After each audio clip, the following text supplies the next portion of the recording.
Аудан орой ката. Бұл жанағы жалбырақ, өң деп атабыз, анын бардығы аспаримай мындай еме. А мұноғыл мен азыр айта тұрған, бұл не аспаримай еме. Аны даже авторлардың бірі менен сүйлөшкөм, ал кабыл алган.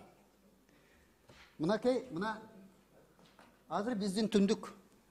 Мына онда болуп калган. Атайын макет жасадым. Мактак Сыкал, сизге азыр сөз берип атабыз. Мындай 5 мүнөттүн ичинде баардык сөздөрүңүздү айтып бүткөнгө аракет кылыңыз. Кыскачараак. Анан азыр мындай болуп калган. Азыр түшүндүрөм. Түндүк бизде мындай. Туурабы? Айырмасы. Почему? Потому что мына бизде геометрия деген илим бар. Ал өзү математика окшогон так илим. Аны ары бери чоюп, живописте кылып ойно берген болбойт. Мына түндүк мынагындай геометрия боюнча. Туурабы? Шундай 9-класс ушундай окуганбыз. Азыр болсо түндүк мынагындай тартылган. Төгөрөккө ушундай тартылган. Жантайыңкы перспектива деп, аны талай уктук. Бирок бул туура эмес. Ал мына перспективада түндүк ногу төгөрөккө түшпөйт. Ал мынагындай болуп көрүнөт. Ооба, мынагындай болуп көрүнөт. Шундай болуп көрүнүш керек. Бирок бул жарашпайт, бул болбойт. Тууга тик караш керек. Мындай. Ошон үчүн мен мынагу макеттерди жасадым дагы. Получилось вот так. Это фото. Бул обман эмес. Көрдүңүзбү? Түндүк төгөрөккө түшпөй атат. Бул өзү геометрически чоң ката. Бул дүйнө жүзүнүн баары бизде шылдың кылат. Ниграма сабасыз деп. Вот. Ошон үчүн мына мен мынагу атайын эксперимент жасадым. Мынакей мынагу чүпүрөктөн мынагунун баары. Багы кадимки магазинден сатып алдым. Анын баарын вырезать эттим да мына мен өзүм тарткан жокмун муну. Бул жанагы жалбырактар деп атабыз, Бул өзү ал өзүнчө башка маселе. Анан мынагуну мындай жантайыңкы кылып көрүнүп атат мынагу жерде, түндүктө. Жантайыңкы көрүнүп, анан мынагуну мынтип караганда, проектировать эткенде түшпөй атат. Вот, аны элементарно мынагындай болуп атат. Бул чоң ошибка. Буну моюнга алыш керек.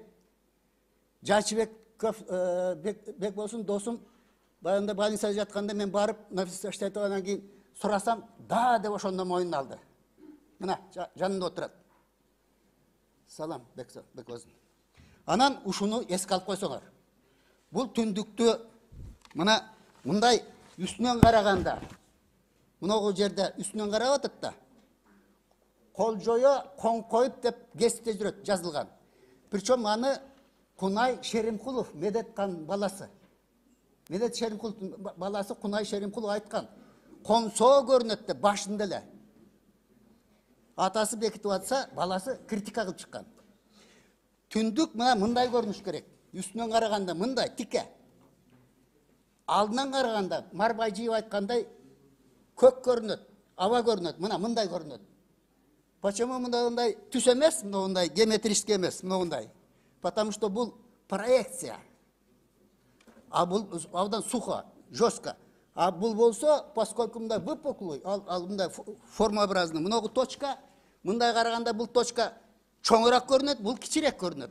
Бияктан караганда бул точка чоңураак көрүнөт, бул кичирээк көрүнөт. Закон ошондой. Жакынкы точка дайыма чоңураак көрүнөт, алыскы точка кичирээк көрүнөт. Ошон үчүн мынага айтып атканым ушул. Бул эме кандай тартат, ал авторлордун эмеси. Мен просто ушуну айтып коеюн дедим эле. Бул өзү азыркы элдин баары чуулдап аткан эменин бардыгын бир паста тынчытса болот ушул маселе менен. Түшүндүрүш керек только. Бул өзү закон, бул закон, геометрический законду эч ким эмете албайт, мындай буза албайт. Бул өзү космоско геометриясыз уча албайбыз, математика геометриясыз. Аны кичине көз жумду кылбаш керек. Шылдың болобуз. Бул жалбырак, жанагы өң дегендердин бардыгы это орусча айтканда чепуха, постранный с этим. Бирок аларда дагы маселе жатат. Бирок убакыт бербей атпайсыңар, алар жөнүндө айтсам, ал жерде да маселе бар эле. Ушуну эске алып койсоңор, мынагу түндүк боюнча. Бул абдан одоно, чоң маселе. Вот. Рахмат. Бүттүңүз да, сөзүңүздү? Бүттүм мен бул түндүк боюнча. Вообще менде мынагу жана кыр куруу боюнча дагы жакшы немелер бар эле. Мен өзүм специалистмин бул боюнча.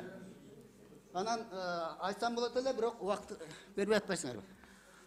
Сизге чоң рахмат, отура берсеңиз болот. Кийинки сөз